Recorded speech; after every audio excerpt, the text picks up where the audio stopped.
Welcome students, कैसे हैं आप सभी। आई होप आप सभी अच्छे होंगे। लॉकडाउन ई पाठशाला में आप सभी का स्वागत है। लास्ट क्लास में हमने स्टूडेंट्स लाइफ स्पैन और एसेक्सुअल और सेक्सुअल रिप्रोडक्शन के बारे में पढ़ा था, जिसमें हमने एसेक्सुअल रिप्रोडक्शन के टाइप्स को भी स्टडी किया था, जहां हमने binary fission, budding, sporulation, fragmentation और वेजिटेटिव प्रोपेगेशन के भी कुछ पार्ट को स्टडी किया था। वेजिटेटिव प्रोपेगेशन का कुछ पार्ट रह गया है जिसको हम इस लेक्चर में देखेंगे और साथ ही साथ सेक्सुअल रिप्रोडक्शन को भी स्टार्ट करेंगे। तो चलिए स्टार्ट करते हैं।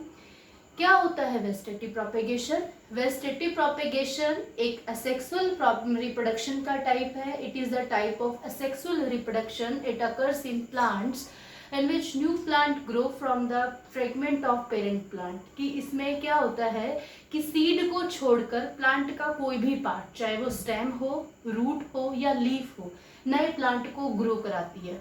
ठीक है, ये सीडलेस प्लांट्स में होता है। ये बहुत ही अच्छा, एक आर्टिफिशियली भी इंड्यूस्ड होता है और नेचुरली भी होता है। जहाँ पे जो प्लांट सीड नहीं बना सकते हैं उन प्लांट्स के अंदर वेजिटेटिव प्रोपेगेशन होता है। तो वेजिटेटिव प्रोपेगेशन में हमने स्टेम के बारे में स्टडी किया था कि स्टेम के कौन कौन से पार्ट हैं, किस तरह से स्टेम वेजिटेटिव प्रोपेगेशन करती है। जहां हमने अंडरग्राउंड स्टेम के बारे में पढ़ा था, जहां हमने ट्यूबर, राइजोम, बल्ब के बारे में स्टडी किया था, उनके एग्जाम्पल को देखा था। साथ ही साथ सब एरियल स्टेम को हमने स्टडी किया था, जहां हमने रनर, ऑफसेट और हमने साथ ही साथ सकर के बारे में भी पढ़ा था। लेकिन अब हम यहाँ पे स्टार्ट करेंगे एरियल स्टेम। एरियल स्टेम का सबसे अच्छा एग्जाम्पल है शुगर केन, जो हम सभी ने देखा हुआ है। ठीक है, आप सभी, आई होप सभी ने शुगर केन को देखा होगा। तो शुगर केन जो होता है उसकी स्ट्रक्चर इस तरह से होती है और यहाँ उसके बेसल नोड से एडवेंटेटियस रूट्स निकलती हैं। क्या होती है एडवेंटेटियस रूट? एडवेंटेटियस रूट होती है, जैसे कि मान लीजिए ये एक एम्ब्रियो है। ठीक है, तो एम्ब्रियो में 2 पार्ट्स होंगे। एक पार्ट होगा उसका प्लूमूल जो उसके स्टेम को बनाएगा और दूसरा पार्ट होगा रेडिकल जो रूट को बनाएगा। तो अगर रूट रेडिकल को छोड़कर कहीं और से निकल रही है, रेडिकल को छोड़कर कहीं और से बनती है, तो इस तरह की जो रूट होती है उसको क्या बोलते हैं? एडवेंटेटियस रूट। क्वेश्चन आता है, ध्यान रखिएगा, बहुत सारे कॉम्पिटिटिव एग्जाम में पूछा जाता है। 11th में आप लोग पढ़ भी चुके होंगे कि एडवेंटेटियस रूट कौन कौन सी होती है। जैसे बैनियन ट्री में बहुत लंबी लंबी लटकी हुई आपको रूट्स दिखाई देती हैं। ठीक है, जैसे उसको बैलेंस करती हैं। जैसे कि आपके मेज में, मक्का में, शुगर केन में एडवेंटेटियस रूट पाई जाती हैं, जिसको हम स्टिल्ट रूट भी बोलते हैं। तो स्टिल्ट रूट कहाँ पाई जाती है? स्टिल्ट रूट मेज में, शुगर केन में पाई जाती है, जो एडवेंटेटियस रूट है। आपने क्या करना है? शुगर केन लेना है, शुगर केन को इस तरह से कट करना है और इस पार्ट को आपने जर्मिनेट कर देना है और आपको नया शुगर केन का पौधा जो है वो मिल जाएगा। तो ये किसका एक एग्जाम्पल है? वेजिटेटिव प्रोपेगेशन का ही एग्जाम्पल है। ठीक है, और लास्ट पार्ट जो स्टेम का बच गया है, जो वेजिटेटिव प्रोपेगेशन कराता है, वो है बल्बिंग। पहले आपने पढ़ा था बल्ब के बारे में, जो अनियन और गार्लिक में था। ठीक है, जो उसका एग्जाम्पल अनियन और गार्लिक था। यहाँ हमने पढ़ना है बल्बिल। तो बल्बिल क्या होती है? एक ऐसी एक बड की तरह होती है, जैसे अगेव के अंदर, पाइनएप्पल के अंदर, ऑक्जेलिस के अंदर बल्बिल के थ्रू वेजिटेटिव प्रोपेगेशन होता है। जैसे कि ये अगेव का है पौधा, इसमें इस तरह से लीफ होंगी, इस तरह से पौधा होगा और ऊपर जाके किस तरह से एक बड होगी। ठीक है, और ये बड जब गिर जाएगी, जहां पे भी गिरेगी जर्मिनेट हो जाएगी और एक नया पौधा बना लेगी। तो यहाँ पे कोई फ्यूजन नहीं हुआ गैमेट का, यहाँ कोई फ्यूजन नहीं हुआ गैमेट का, कोई गैमेट नहीं बना, कोई मेल फीमेल कुछ नहीं है। एक बर्ड बनी और वो बर्ड जो थी वो गिरी और जहाँ पे भी वो गिरी नया प्लांट बना दिया। ये भी एक वेजिटेटिव प्रोपेगेशन का ही एग्जाम्पल है। ठीक है, तो ये स्टेम के एग्जाम्पल आपके कंप्लीट हुए कि स्टेम वेजिटेटिव प्रोपेगेशन में हेल्प करता है, जिसमें आपने underground stem, sub aerial stem, aerial stem और बल्बिल के बारे में पढ़ा। कहीं से भी कोई एग्जाम्पल आपके एग्जाम में पूछ लिया जाएगा कि बल्बिल वेजिटेटिव प्रोपेगेशन किस में होता है, एगेव में होता है, पाइनएप्पल में होता है, ऑक्जेलिस में होता है। सबके एक एक दो एग्जाम्पल आपको याद होने चाहिए। ठीक है, फिर बाय रूट वेजिटेटिव प्रोपेगेशन हमने लीफ में पढ़ा था, ब्रायोफाइलियम बिगोनिया के अंदर होता है, वहां हमने उसको पहले वाले लेक्चर में देखा था। रूट, तो रूट में किस तरह से वेजिटेटिव प्रोपेगेशन होता है? ठीक है, देखिए आपको उस दिन भी बताया गया था कि जहाँ बड होगी, कली का क्या मतलब होता है, कली खिलती है, कली फ्लावर, जहाँ पे मतलब कली जो है नए पौधे को बनाने में हेल्प करती है, तो जहाँ पे भी बड होगी वो नया पौधा बनाने में हेल्प करेगी। अगर वो बड स्टेम पे है तो स्टेम आप उसको यूज करोगे तो नया पौधा बन जाएगा। अगर वो रूट पे है तो आप उस रूट को यूज करोगे एज ए वेजिटेटिव प्रोपेग्यूल, तो नया पौधा बना देगी। तो ऐसे ही जो जिस रूट पे एडवेंटेटियस बर्ड्स होती हैं, वो बर्ड्स क्या करती हैं, न्यू प्लांट को बनाने में हेल्प करती हैं, चाहे वो बर्ड स्टेम पे हो चाहे रूट पे हो। तो अगर किसी रूट पे एडवेंटेटियस बर्ड होंगी तो वो वेजिटेटिव प्रोपेगेशन कराने में हेल्प करेंगी। जैसे रूट आपने पढ़ा था 11th क्लास में भी स्टडी किया होगा, 2 टाइप्स की रूट होती हैं, टैप रूट और एक होती है आपकी फाइब्रस रूट। तो टैप रूट में आपके मोस्टली ट्री आते हैं, जो बड़े बड़े ट्री आपने देखे होंगे। तो उसमें टैप रूट में आप पहला एग्जांपल लेते हैं डेलबर्गिया शीशम, जिसका पूरा नाम डेलबर्गिया सिसु है। आप देखते हो जैसे ये डेलबर्गिया एक शीशम का पेड़ है, इसकी ये रूट है, ठीक है। इसके इस रूट पे यहाँ पे एडवेंटेटियस रूट होंगी तो इससे क्या हो जाएगा, नया ट्री बन जाएगा। तो जिस रूट पे एडवेंटेटियस बर्ड होंगी वो नए प्लांट को ग्रो कराने में हेल्प करेंगी। ये वेजिटेटिव प्रोपेगेशन का ही एग्जांपल है। और टैप रूट जो वेजिटेटिव प्रोपेगेशन कराती है, जिसमें डेलबर्गिया, शीशम, गुआवा, पॉपुलर का पेड़, ये सब आते हैं, आपने सब इसके नाम सुने होंगे, मुराया। फिर आता है फाइब्रस रूट। फाइब्रस रूट में भी रूट ट्यूबर्स। ट्यूबर्स क्या होते हैं आपको उस दिन भी समझाया था, जैसे हमने पहले पढ़े थे स्टेम ट्यूबर। ट्यूबर क्या होता है कि swollen part due to deposition of food, कि फूड की वजह से अगर कोई ब्रांच जो है वो फूल गई है या कोई भी पार्ट फूल गया है तो वो ट्यूबर बन जाएगा। स्टेम ट्यूबर, अगर स्टेम की ब्रांच जो है वो फूड के डिपोजिशन की वजह से अगर स्वेलन हो गई है तो वो ट्यूबर हो गया, स्टेम ट्यूबर। ऐसे ही रूट में, जहाँ पे रूट में फूड के डिपोजिशन की वजह से वो स्वेलन हो गया तो उसको क्या बोल देंगे, रूट ट्यूबर बोल देंगे, ट्यूबरस रूट बोल दिया जाएगा। तो स्वीट पोटैटो इसका एग्जांपल है। स्वीट पोटैटो, शकरकंदी। और सब ध्यान रखिएगा इसका साइंटिफिक नेम बहुत बार पूछा गया है, आइपोमिया बटाटस इसका साइंटिफिक नेम है, और साइंटिफिक नेम कई बार पूछा गया है नीट के एग्जाम में भी।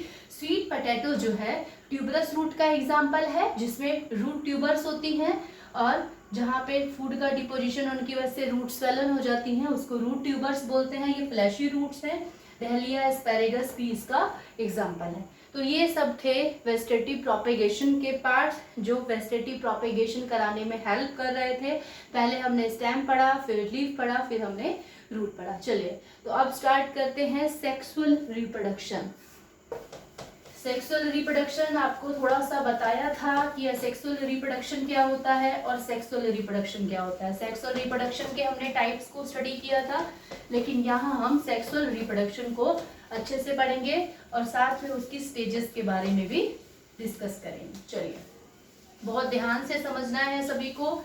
एग्जाम्पल साथ साथ लिखते जाइएगा, कई बार एग्जाम्पल भी एग्जाम में पूछ लिए जाते हैं, ठीक है। तो स्टार्ट करते हैं हम सेक्सुअल रिप्रोडक्शन। वहां आपको थोड़ा सा उस दिन बताया था, लेकिन यहाँ पे आप डिटेल में पढ़ेंगे सेक्सुअल रिप्रोडक्शन। सेक्सुअल रिप्रोडक्शन के अगर हम कैरेक्टरिस्टिक देखते हैं तो सबसे पहला कैरेक्टरिस्टिक है सेक्सुअल रिप्रोडक्शन का कि 2 parent required. 2 parents are required to produce their offspring. अपनी संतान को पैदा करने के लिए 2 पेरेंट चाहिए। 1 is male and second is female. एक मेल चाहिए और एक फीमेल चाहिए, ठीक है। 2 parent are required to produce their offspring. Second, involve formation of gamete. क्या होता है, involves formation of gametes, male gametes and female gametes either by 2 individual of opposite sex in the case of unisexual organism, और in the case of bisexual organism 1 organism is required. क्या होगा कि अगर sexual reproduction हो रहा है 2 parent चाहिए, और 2 पेरेंट चाहिए तो एक पेरेंट है मेल, दूसरा है फीमेल।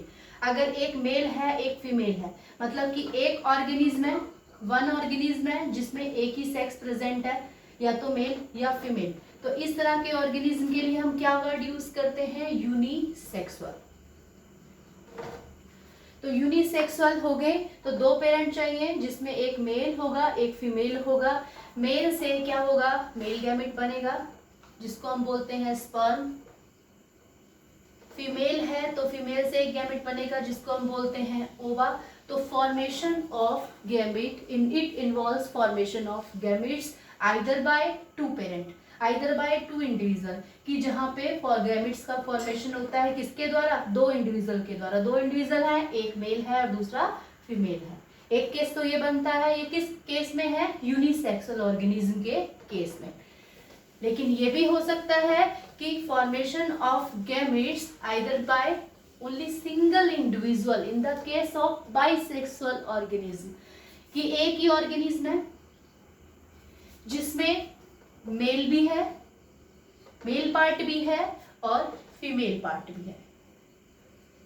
फीमेल और मेल दोनों पार्ट है तो दो तरह के गैमेट बनाएगा, मेल बनाएगा स्पर्म, फीमेल बनाएगी ओवा। तो formation of gamete either by single individual in the case of bisexual organism, जहां पे एक ही ऑर्गेनिज्म में दो सेक्स प्रेजेंट होंगे, ऐसे ऑर्गेनिज्म को हम क्या कहते हैं, बाइसेक्सुअल ऑर्गेनिज्म, जहां एक ही इंडिविजुअल के द्वारा दो गैमेट प्रोड्यूस किए जा रहे हैं। ठीक है, तो सेक्सुअल रिप्रोडक्शन फर्स्ट इसका कैरेक्टरिस्टिक था कि दो पेरेंट चाहिए। ये इसका क्या है, एक्सेप्शन है कि जिसमें एक ही सिंगल पेरेंट के द्वारा रिप्रोडक्शन, सेक्सुअल रिप्रोडक्शन हो रहा है। तो मोस्ट प्रोबेबली टू पेरेंट चाहिए होते हैं। Second, formation of gamete. अब गैमेट बन गए, एक मेल गैमेट बना है और एक फीमेल गैमेट बना है। तो थर्ड इसका कैरेक्टरिस्टिक क्या है, फ्यूजन ऑफ गैमेट। अब ये मेल है, मेल बना देते हैं हम, समझने में ज्यादा आसानी रहेगी। ठीक है, एक फीमेल है, थोड़ा स्टाइलिश सा बनाएंगे फीमेल को।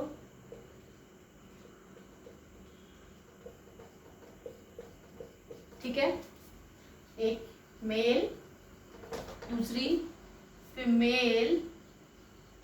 मेल ने गैमेट बनाया स्पर्म, फीमेल ने गैमेट बनाया ओवा।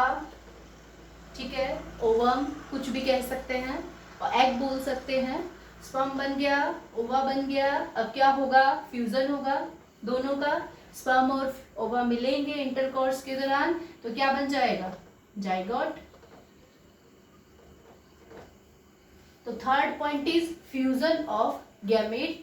Fusion of gamete take place in the sexual reproduction. Sexual reproduction में कोई फ्यूजन नहीं हुआ था, ना कोई गैमेट बना था, एक ही पेरेंट था, या तो वो टूट जा रहा था या किसी और प्रोसेस से बड के थ्रू अपने ऑर्गेनिज्म को, अपने डॉटर सेल्स को प्रोड्यूस कर रहा था। लेकिन यहाँ पे क्या है, दो पेरेंट हैं, दोनों के दोनों गैमेट बनाएंगे, फिर वो गैमेट का फ्यूजन होगा और फ्यूजन होने के बाद क्या बन जाएगा, जाइगोट बन जाएगा। इसके बाद क्या होगा, इसके बाद इसमें एक और मोस्ट इंपॉर्टेंट कैरेक्टरिस्टिक है कि meiosis and mitosis both take place in sexual reproduction. अब क्या हुआ, जब मेल गैमेट और फीमेल गैमेट, मेल गैमेट को हम इस तरह से बनाएंगे, जब आपस में फ्यूज हो गए, बन गया जाइगोट। तो जाइगोट जो बन गया है ये एक ही सेल है। ठीक है, अब ये दो गैमेट का फ्यूजन होने पर एक सेल बनी जाइगोट। ये गैमेट क्या थे, एन थे। जब ये आपस में फ्यूज हुए तो क्या बन गया, 2n। एन के लिए हम कौन सा वर्ड यूज करते हैं, हैप्लॉइड। और 2n के लिए हम कौन सा वर्ड यूज करते हैं, diploid. Diploid means 2 sets of chromosome. अगर किसी ऑर्गेनिज्म के अंदर क्रोमोसोम के 2 सेट होते हैं तो उसके लिए हम वर्ड यूज करते हैं 2n। और अगर हमने n लिखा है, गैमेट्स में n होगा। अगर गैमेट्स में, स्पर्म में n नहीं होता, 2 होता, तो ये 2 और 2 मिलके तो 4 बना देते, और 4 बना देते तो जब एक भी क्रोमोसोम के बढ़ने घटने से हम लोगों के अंदर एबनॉर्मलिटी आ जाती है, तो क्या जब हमारे सेट क्रोमोसोम के बढ़ जाएंगे तो क्या एबनॉर्मलिटी नहीं आएगी।